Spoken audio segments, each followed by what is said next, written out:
Students, I am Mohammad Ahmad Iqbal, M Phil physics. हम पढ़ रहे हैं चैप्टर नंबर 5 ग्रेविटेशन। उसकी एक्सरसाइज कर रहे थे, हम डिस्कस कर रहे हैं उसके क्वेश्चंस को। जो बाकी बचे हैं हमारे पास है 5.12 है, यानी कि 12 क्वेश्चन है हमारे पास चैप्टर 5 का। Why does the value ji very from place to place, यानी कि जी की जो वैल्यू है वो प्लेस टू प्लेस चेंज क्यों होती है। हम जानते हैं कि हमारे पास जो वी की वैल्यू है जो किसके ऊपर डिपेंड करती है, आल्टीट्यूड के ऊपर डिपेंड करती है। जैसे जैसे आल्टीट्यूड क्या होगा, इंक्रीज होगा, तो जी की वैल्यू क्या हो जाएगी, इसकी डिक्रीज हो जाएगी। जैसे जैसे हमारे पास आल्टीट्यूड कम होगा तो हमारे पास जी की वैल्यू क्या हो जाएगी, इंक्रीज हो जाएगी। यानी कि जी जो है वो किसके ऊपर डिपेंड कर रहा है, हमारे पास बॉडी के आल्टीट्यूड के ऊपर डिपेंड कर रहा है, इसकी from the surface of earth, ज़मीन के सर्फेस से। तो हमने कुछ उसका यूज एक्सप्लेन किया है। As we know now that G H क्या है हमारे पास, जी की वैल्यू जो हमारे पास G M E R plus H है हमारे पास। आर क्या है हमारे पास, आर रेडियस ऑफ अर्थ है, और एच क्या है हमारे पास, आल्टीट्यूड है, height from surface of earth है जो हमारे पास है। So value of G depends on height, किसके ऊपर डिपेंड कर रही है हमारे पास, हाइट के ऊपर डिपेंड कर रही है, एच के ऊपर। इफ द हाइट वेरीज, अगर हाइट तब्दील होती है, the value of g also vary, तो वैल्यू जी भी क्या हो जाती है, तब्दील हो जाती है। Thus the value g varies from place to place, तो जो जी की वैल्यू है वो प्लेस टू प्लेस क्या होती है, तब्दील होती है हमारे पास। नेक्स्ट क्वेश्चन है, how the value of g varies with altitude. Similarly इसी तरह ही हमारे पास कि आल्टीट्यूड के हिसाब से जी की वैल्यू क्या होती है, तब्दील क्यों होती है हमारे पास। एज वी नाउ डैट, जैसे कि हम जानते हैं कि हमारे पास जी क्या है, हमारे पास G is equal to G M E. M क्या है हमारे पास, मास ऑफ अर्थ है। जी क्या है हमारे पास, ग्रेविटेशनल कांस्टेंट है। आर क्या है, रेडियस ऑफ अर्थ है। और एच क्या है हमारे पास, एच जो है हमारे पास हाइट ऑफ ऑब्जेक्ट है from the surface of earth है, यानी कि आल्टीट्यूड है हमारे पास ये मौजूद है। इन दिस इक्वेशन, इस इक्वेशन में हमारे पास जी जो है इन्वर्सली प्रोपोर्शनल है हमारे पास आर प्लस एच का स्केयर है। इसी ये जो हमें शो कर रहा है हमारे क्या, इफ आल्टीट्यूड इंक्रीजेज, अगर आल्टीट्यूड जो होगा हमारे पास इंक्रीज होगा तो जी की वैल्यू क्या आ जाएगी हमारे पास, decrease. G the value of G decrease, G की वैल्यू क्या आ जाएगी, डिक्रीज हो जाएगी। इफ आल्टीट्यूड डिक्रीज, जब आल्टीट्यूड क्या होगा हमारे पास, डिक्रीज होगा, तो हमारे पास द वैल्यू ऑफ जी क्या हो जाएगा, इंक्रीज हो जाएगा। ये किस वजह से हमारे पास, ये इसका इन्वर्सली प्रोपोर्शनल रिलेशन की वजह से है हमारे पास कि जी जो है इन्वर्सली प्रोपोर्शनल किसके है, radius of earth plus altitude, उसका स्केयर आ जाएगा हमारे पास, उसके इन्वर्सली प्रोपोर्शनल। तो जी की वैल्यू हमारे पास क्या आ जाएगी, चेंज होती रहेगी, वेरी होती रहेगी हमारे पास है। नेक्स्ट क्वेश्चन है हमारे पास, what are artificial satellite. Artificial satellites क्या होती हैं, इसको हमने ऑलरेडी डिस्कस किया था, लेकिन अब फिर डिस्कस करते हैं कि हमारे पास क्या होता है कि साइंटिस्ट जो होते हैं हमारे पास, कि वो जो ऑब्जेक्ट्स हैं उस ज़मीन से स्पेस में भेजते हैं, और जो ऑब्जेक्ट जो होते हैं ज़मीन के गिर्द चक्कर लगाना शुरू कर देते हैं, वो क्या कहलाते हैं हमारे पास, आर्टिफिशियल ऑब्जेक्ट कहलाते हैं हमारे पास है।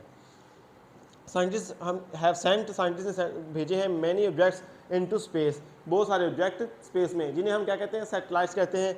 These objects are revolving around the earth, ये ऑब्जेक्ट जो है हमारे पास अर्थ के गिर्द रिवॉल्व कर रहे हैं, नाउन एज आर्टिफिशियल सैटेलाइट। ने क्या, ये क्या कैसे जाने जाते हैं, आर्टिफिशियल सैटेलाइट के तौर पर जाने जाते हैं।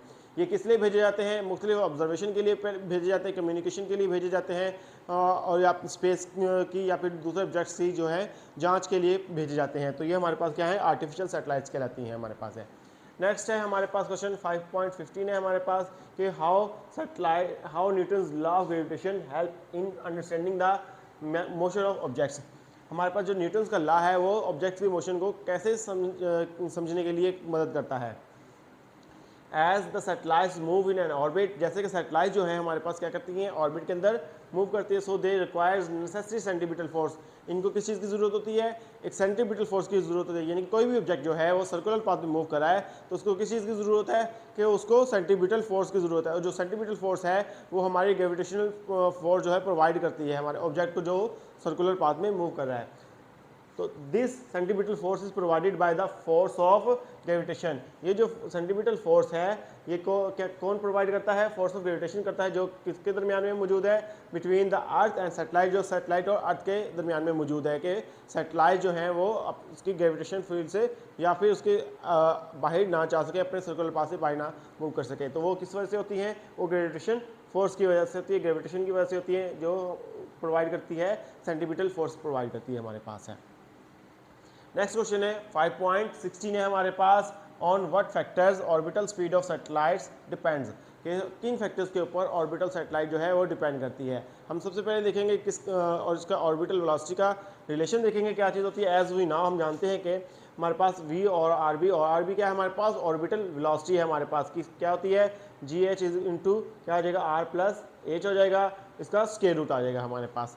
दिस शोज दैट, ये शो कर रही है कि orbital speed depend on the height of satellites, किसके ऊपर डिपेंड कर रही है हमारे पास, ये हाइट ऑफ सैटेलाइट्स के ऊपर डिपेंड कर रही है फ्रॉम द सरफेस ऑफ अर्थ, ज़मीन की सरफेस से। यानी कि अगर हाइट के ऊपर डिपेंड कर रही है हमारे पास ऑर्बिटल जो वेलोसिटी है हमारे पास किसकी, ज़मीन की सरफेस से जितनी हाइट होगी उसके हिसाब से उसकी ऑर्बिटल वेलोसिटी होगी। नेक्स्ट है हमारे पास why communication satellites are at stationary orbits, communication satellites जो होती हैं वो स्टेशनरी ऑर्बिट्स पे क्यों होती हैं। हम जानते हैं कि हमारे पास जो सैटेलाइट्स कम्युनिकेशन सैटेलाइट्स हैं वो अपना एक चक्कर कितने टाइम में पूरा करती हैं, 24 आवर्स में पूरा करती हैं। इसी तरह ज़मीन भी जो है अपना एक चक्कर कितने टाइम में पूरा करता है, 24 आवर्स में पूरा करता है। तो दोनों जो है ज़मीन के रेफरेंसेस जो स्टेशनरी सैटेलाइट्स हैं वो हमारे पास क्या आ रही हैं, स्टेशनरी नज़र आ रही हैं। जो सैटेलाइट्स हैं जो 24 आवर में अपना चक्कर पूरा करें, हमें लगता है कि वो स्टेशनरी है, हमारे पॉइंट ऑफ रेफरेंस है। तो इसीलिए जो जिस ऑर्बिट में वो घूम रही होती हैं वो क्या होती हैं, स्टेशनरी ऑर्बिट में होती हैं। तो ये हमने कुछ इस तरह इसको एक्सप्लेन किया हुआ है, as earth completes its one rotation, जैसे कि अर्थ अपने एक चक्कर पूरा करती है इन 24 आवर्स 24 घंटों में, कैसे अपने एक्सिस के गिर्द अपना चक्कर घूम कंप्लीट कर दिया हमारे पास। Communication satellites also take 24 hours to complete their one revolution, तो अपना एक चक्कर वो भी पूरा करती हैं कितने, 24 आवर्स में पूरा करती हैं, यानी कि दोनों का टाइम जो है रेवोल्यूशन और रोटेशन का सेम है। The satellites seem to be stationary, इन सैटेलाइट्स को हम कहते हैं कि ये स्टेशनरी है विद रिस्पेक्ट टू अर्थ, ज़मीन के हिसाब से, यानी कि ज़मीन के रेफरेंस के हिसाब से ये सैटेलाइट्स क्या हैं, स्टेशनरी हैं हमारे पास। तो the orbit in which they are revolving is stationary orbit, वो ऑर्बिट जिसमें ये चक्कर लगा रही हैं, अपना चक्कर पूरा कर रही हैं, वो क्या होता है, स्टेशनरी ऑर्बिट होता है। किस पॉइंट ऑफ रेफरेंस से, ज़मीन के पॉइंट ऑफ रेफरेंस से वो स्टेशनरी है हमारे पास, तो इसलिए हम उसको स्टेशनरी ऑर्बिट कहते हैं। आई होप स्टूडेंट्स आपको आज का लेक्चर समझ आएगा। आज के लिए इतना काफ़ी है। अल्लाह हाफिज़।